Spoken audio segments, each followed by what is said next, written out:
Any idea about कि भाई cookies होता क्या है? एक टर्म इस्तेमाल हो रही है cookie, they make use of cookies. इसके बाद अगला टॉपिक कुकीज का ही है। कुकीज के बारे में आपको बताऊं, आप वेब पेजेस सर्च करते हो ना, कुकीज के बारे में अगर हम लिखते हैं तो हम लोगों की cookies a text file, is a text file, cookie is a text file sent by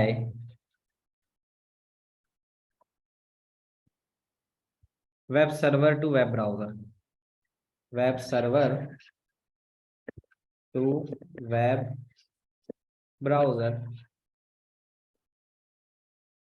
जब भी आप किसी नए वेबसाइट को, रूल्स तो नहीं कहोगे, कुकी ना टेक्स्ट फाइल होती है number one, send by web server to web browser, ठीक है।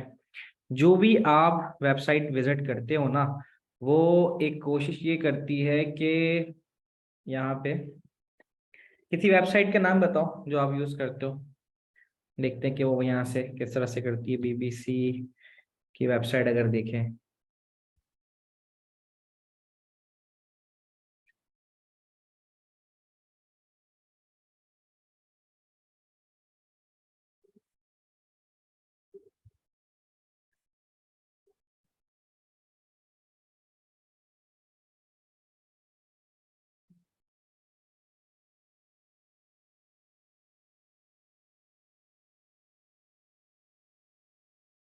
आपने कभी नोटिस किया कि आप किसी वेबसाइट पे जाते हो, असल में ये सारी वेबसाइट्स मैं पहले यूज कर चुका हूँ तो अभी आ नहीं रहा, वरना देखते हैं। कोई भी, जैसे अगर मैं रैंडम वेबसाइट डालता हूँ ना, और क्या डाल सकते हैं वेबसाइट, न्यूज़ की डाल सकते हैं। अच्छा हम देख लेते हैं, अगर लेट्स सपोज हम लिखते हैं ओ लेवल्स पास पेपर्स, ये लिखा, और पास पेपर डॉट सी ओ। अच्छा इस पे क्योंकि मैं पहले यूज कर चुका हूँ, इस पे भी नहीं आ रहा। अच्छा जी, ये होता क्या है? ये होगा ऐसे कि जो वेबसाइट मैंने पहले से विजिट नहीं की होगी ना, तो जैसे ही मैं खोलूंगा ना, तो यहाँ नीचे से एक पॉपअप आएगा। हालांकि अभी इससे पहले भी हमने कोई एक वेबसाइट विजिट की थी, उसमें आया था कि भाई this website make use of cookies. आप लोगों के सामने आया है कभी? आया तो हर सूरत होगा कि आप कभी भी किसी वेबसाइट को सर्च करने जा रहे हो पहली दफा, असल में जब आप पहली दफा सर्च करते हो और वो वेबसाइट पहली दफा खुलती है, तो एक बार जब आप उसको कुकी अलाउ कर देते हो ना, तो फिर उसके बाद वो बार बार नहीं पूछता। पहली दफा में वो जरूर पूछेगा कि भाई this website make use of cookies, ये वेबसाइट कुकी का इस्तेमाल करती है, ठीक है ना। ऑनलाइन शॉपिंग करते हुए आ रहा होता है, इसका मतलब होती है कि वो ना आपकी, जैसे एक तो ये कह रहा है कि भाई latest notification for the latest news and update, इस तरह की चीज होती है, लेकिन उसमें बकायदा पूछता है कि this website make use of cookie, तो फिर आप उसको अलाउ कर देते हो। तो अलाउ करने से क्या होता है? अलाउ करने से ये होता है कि अब जब जब आप उस वेबसाइट पे दोबारा जाओगे, अच्छा अलाउ करने से एक तो ये फायदा होता है कि वो आपकी ना बाइंग हैबिट्स वगैरह स्टोर करता है। यहाँ अलाउ का मतलब ये कि जैसे मैंने यहाँ पे ना फर्स्ट टाइम जब ओपन करते हैं, तो इसीलिए जब हम फर्स्ट टाइम ओपन करते हैं उस वक्त ही पूछ लेता है, ठीक है ना। जैसे अब जैसे ये आ गई बात कि भाई become friend with Daraz to be the first one about exclusive deals and discount. अब इसमें अगर मैं इसको कर देता हूँ, ऑन कर देता हूँ, अलाउ कर देता हूँ और इसमें कुकीज को ऑन कर देता हूँ, तब मैं जिस चीज को, अब इसका मतलब ये कि ये ना ट्रैक करना शुरू हो गया, मैं कहाँ कहाँ जा रहा हूँ, मैं किस चीज की तरफ जा रहा हूँ, मैंने इलेक्ट्रॉनिक डिवाइसेस की तरफ, स्मार्ट वॉच में चला गया मैं। अभी क्या करेगा, ये मेरी बाइंग हैबिट्स देखेगा, ठीक है। स्मार्ट वॉचेस की बात की, स्मार्ट वॉचेस पे आ गया मैं, अब ये स्मार्ट वॉचेस आ रही हैं, ठीक है, तो स्मार्ट वॉचेस पे चला गया, मैंने एक रैंडम सी ये वाली स्मार्ट वॉच सेलेक्ट कर ली, इस स्मार्ट वॉच के ऊपर आ गया मैं, ठीक है। तो यहाँ तक तो बात बन गई, एक चीज मैंने की। अब मैं इसको बंद करता हूँ, इसको भी बंद करता हूँ, और मैं यहाँ दोबारा लिखता हूँ दराज, दराज डॉट पी के। यहाँ आ गया। और यहाँ पे अमूमन अभी मैंने बहुत थोड़ी देर के लिए यहाँ पे बस मैं गया था, लेकिन अमूमन ऐसा होता है कि अगर आप काफी देर तक किसी वेबसाइट के ऊपर रह के अगर उस वहां पर जो सर्टेन चीजें सर्च कर रहे होते हो ना, तो आपको फिर जब बाद में आप दोबारा खोलते हो तो आपको सिर्फ वही चीजें ज्यादा से ज्यादा नजर आती हैं। जैसे मैं इसकी एग्जांपल लेता हूँ यूट्यूब पे।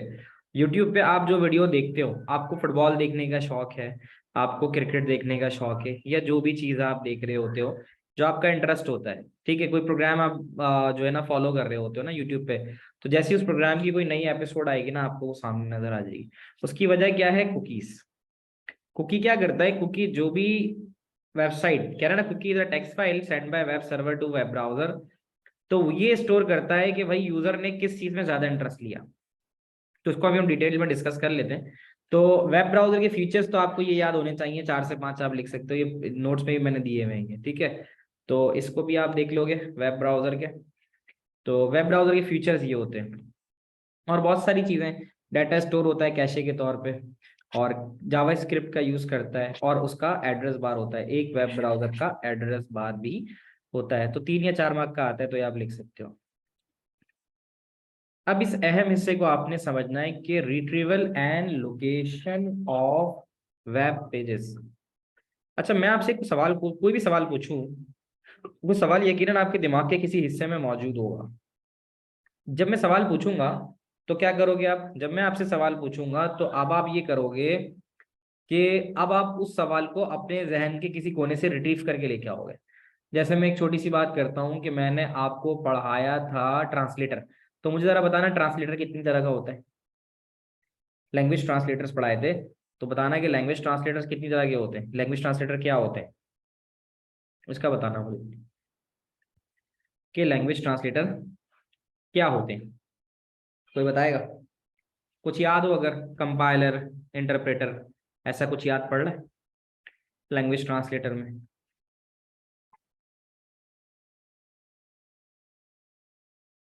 कंपाइलर, इंटरप्रेटर, असेंबलर, ठीक है, ये लैंग्वेज ट्रांसलेटर होते हैं। तो अब आप अपने दिमाग के हिस्से से कहीं से इसको एक्सेस करके लाओगे ना, निकाल के लेके आओगे, रिट्रीव करके लेके आओगे। यहाँ मैं आपको समझा दूं एक बात, है क्या। यहाँ जो कहानी समझ में आने वाली है वो ये कि retrieval and location of web pages. कोई भी वेब पेज तुम्हारे सामने कैसे आता है, उसके पीछे की कहानी क्या है। उसके पीछे की कहानी ये है, मैं यहाँ लिखता हूँ आईपी एड्रेस ऑफ क्रिक बस। लिखा हुआ आ रहा है 35, 200, 167 और 142 नजर आ रहा है, ठीक है। अब जरा गौर से देखना, मैंने ना इसको यूं उठाया, 35, 200, 167 और 142, और मैंने किया गो। चलो गो से अगर नहीं जा रहा, लेट सपोज मैंने इसको कॉपी किया और यहाँ करके लिखा कंट्रोल V। कॉपी क्यों नहीं हुआ? मैं दोबारा से कर लेता हूँ। 35, 200, 167, 142 कॉपी, यहाँ गया, यहाँ ले जाके पेस्ट किया, और अब मैं एंटर कर रहा हूँ ना, तो देखो वेबसाइट खुल गई। मुझे क्रिक बस लिखने की जरूरत नहीं पड़ी। अब इसको हम कैसे समझेंगे? ऐसे समझेंगे कि जो भी तुम वेबसाइट का एड्रेस नाम लिखते हो ना, तो कंप्यूटर को तो नाम नहीं पता। कंप्यूटर में उसको नाम से क्या सरोकार, उसको नाम का थोड़ी पता क्या होता है। एक्चुअल काम ये होता है कि यहाँ मैं कुछ पॉइंट्स तुम्हें बताता हूँ कि इसका तरीकेकार ये होता है कि सबसे पहले अगर हम बात करें तो आपको एक बात याद रखनी होगी कि computer are not good at remembering the name, ठीक है। तो computer are not good eight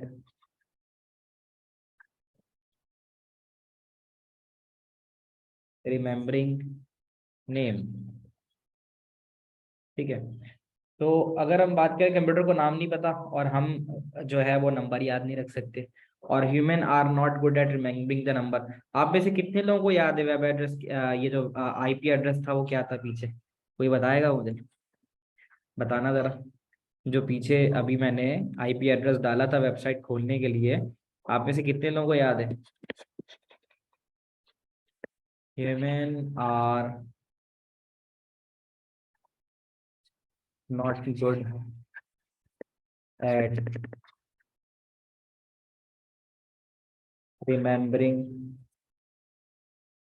number. हमें नंबर तो याद नहीं रहेंगे ना। अब मैं अगर कहूँ तो याद नहीं, आपने कहा, इसका मतलब है हम कितने नंबर याद रखेंगे? कितनी सारी दुनिया में वेबसाइट्स हैं, क्या सबके नंबर याद रखेंगे? तो इससे बचने के लिए एक तरीकेकार आया कि ह्यूमन तो ना, ह्यूमन नंबर लिख दे, ओ सॉरी ह्यूमन नाम लिख दे। जैसे मैंने लिखा किरिक बस, किरिक बस, ये किरिक बस ना मेरे याद रखने के लिए आसान है, लेकिन एक इस किरिक बस के अगेंस्ट इस किरिक बस का एक एड्रेस है। वो एड्रेस था ये 35,200 IP address of Kirik address. अब उसमें क्या है? 35,200,167,142। सर आजकल हमें अपना नंबर याद नहीं रहता तो फिर भी कंप्यूटर का है। हाँ मतलब उसमें ये बात है ना कि मतलब ये IP एड्रेस ज़ाहिर है हर वेबसाइट का अलग होगा, तो हम थोड़ी हर वेबसाइट का याद रखेंगे। नाम तो याद रहेगा हमें, नाम तो हम लिख सकते हैं। तो इसका जो आ रहा था 135,200 और 35,200,167,142 आ रहा है। तो इसका जो एड्रेस है वो है 35,200,167,142। अब क्या होता है, तरीका ये होता है कि जब भी आप कोई वेबसाइट का नाम लिखते हो ना, तो ये डायग्राम आपको समझाएगा होता क्या है। इसमें एक अहम चीज का नाम या कॉन्सेप्ट इस्तेमाल होता है, डोमेन नेम सर्वर। ये हर नाम के अगेंस्ट जो भी IP होता है, हम जितनी भी वेबसाइट देखते हैं ना, उसका तो नाम हमें पता है, लेकिन हमें उसका IP नहीं पता होता, तो वो IP पड़ा होता है DNS के टेबल में। अब हम इसको जरा देखते हैं कि HTML एक लैंग्वेज है use to display content on web browser. HTML से हम क्या करते हैं? HTML से हम कंटेंट वेब ब्राउजर पे देख लेते हैं।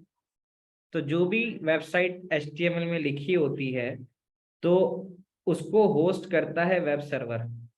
कोई भी, तुम भी एक वेबसाइट बना लो, उस वेबसाइट को लाइव तो करोगे ना, इंटरनेट पे तो डालोगे ना। तो इंटरनेट पे डालोगे कैसे?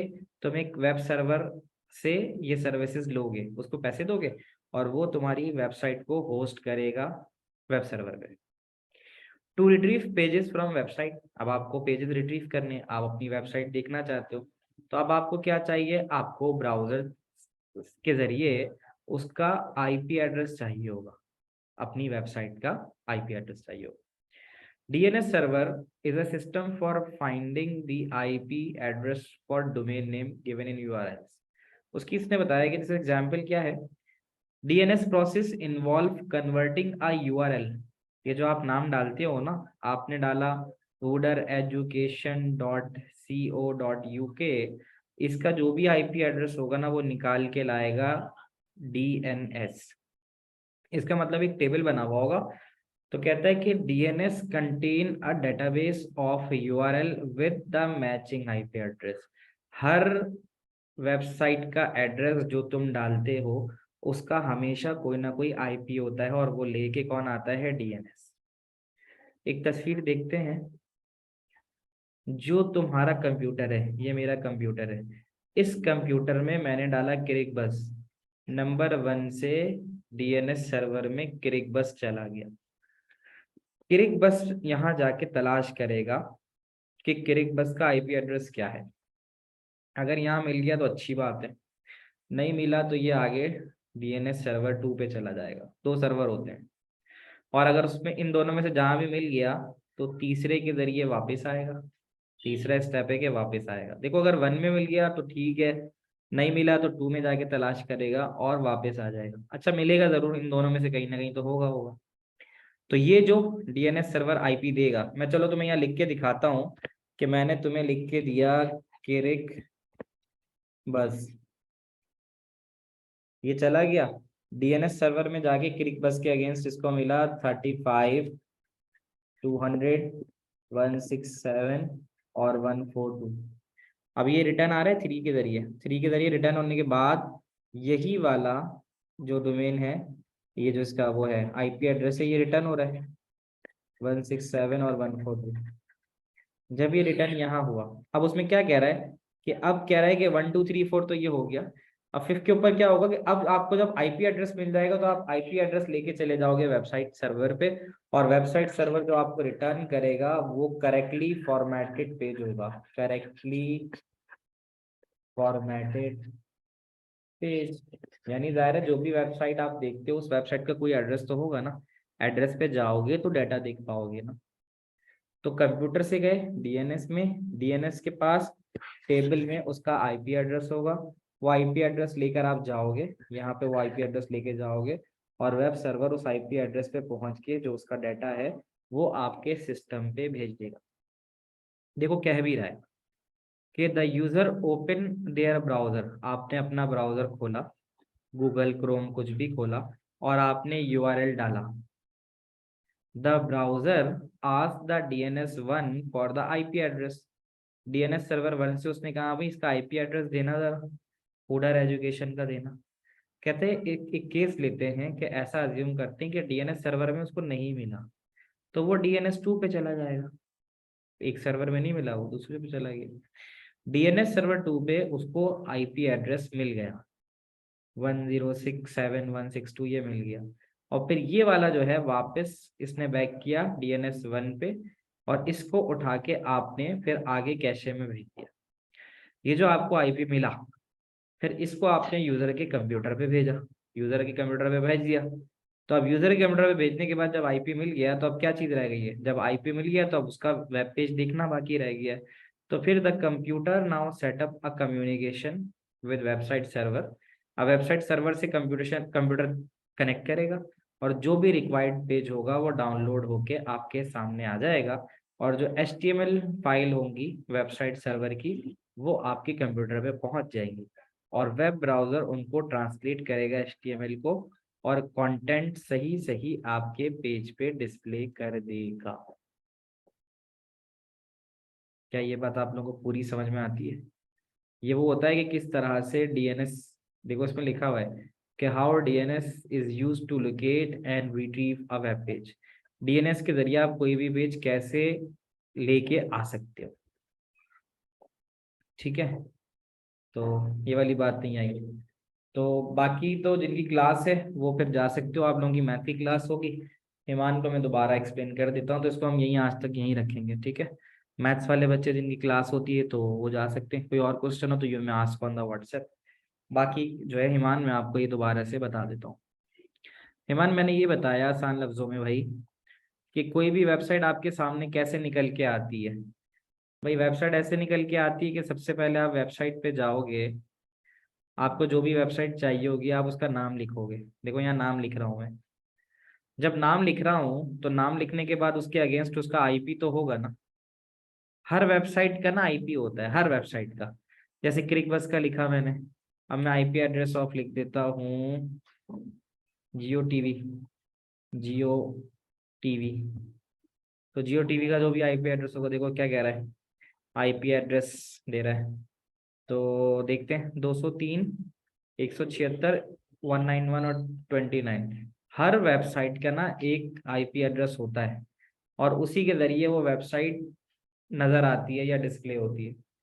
हमें नाम याद रहते हैं और कंप्यूटर को नंबर। तो कंप्यूटर अपने पास नंबर रखता है, हम नाम रखते हैं। तो वो जो नाम और नंबर की कन्वर्जन है कि उसने नाम के अगेंस्ट जो भी आईपी एड्रेस है उसको लेके आना है, तो वो काम डीएनएस रखता है, डोमेन नेम सर्वर। तो आपने देखा क्रिक बस, आपने लिखा क्रिक बस चला गया डीएनएस में, तलाश करेगा भाई डीएनए क्रिक बस का वो क्या है आईपी एड्रेस। तो DNS1 में नहीं मिला तो DNS2 में जाके देख लेगा, DNS2 में उसको मिला कि भाई क्रिक बस का आईपी एड्रेस है 35 200 167 142 था बेसिकली। तो ये 142 रिटर्न होगा और आपके पेज पे आ जाएगा, और वेबसाइट फिर आपके कंप्यूटर से वो वेबसाइट के सर्वर पे जाएगा ये एड्रेस लेके। अगर क्रिक बस लेके जाओगे ना तो वेबसाइट इधर नहीं आएगी, जब आप एड्रेस लेके जाओगे तो रिटर्न कर देगा वेबसाइट। तो जब वो रिटर्न करेगा वेबसाइट तो रिटर्न जो करेगा वो डाटा करेगा, जो वेबसाइट से जो रिटर्न होगी चीज वो क्या होगी, आपका डाटा होगा। और वो डाटा डाटा जब रिसीव हो जाएगा तो आपका वेब ब्राउजर उसको ट्रांसलेट कर देगा उस फॉर्मेट में जो आपको नजर आ जाए। तो अमूमन ये इतना तेजी से काम होता है कि आप किसी भी वेबसाइट के बारे में लिखो, अब जैसे आप लिख रहे हो भाई दुनिया न्यूज़ है, दुनिया न्यूज़। तो दुनिया न्यूज़ की आपने सिर्फ ये नाम लिखा अब ये जैसे ही मैंने यहाँ क्लिक किया ना, तो दुनिया न्यूज जल्दी से देखो नीचे जो देखोगे ना, वेटिंग फॉर WW, अब ये क्या करेगा, जल्दी से नीचे जाएगा, उस नाम के अगेंस्ट उसका आईपी तलाश करेगा, और आईपी तलाश करके वेब ब्राउजर के ऊपर वो सारे रिजल्ट्स आपको भेज देगा। क्या अब बात समझ में आती है कि किस तरह से डीएनएस सर्वर काम करता है? डीएनएस सर्वर बेसिकली आपके जो वेबसाइट का नाम है उसको आईपी में तब्दील करके आपके सिस्टम को भेजता है, और सिस्टम फिर जो वेब ब्राउजर होता है उसको ट्रांसलेट करके देता है। क्या ये बात समझ में आती है? जी हिमान, क्लियर हो गई?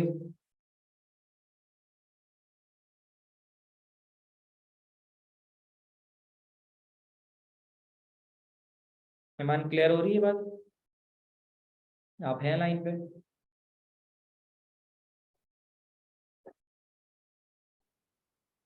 DNS 1 या DNS 2 कहीं पे भी, दोनों में मिल सकता है। अगर DNS 1 पे मिल गया ना, तो DNS 2 की जरूरत भी नहीं रहेगी। ये वो बैकअप के तौर पे 2 DNS रखता है वो।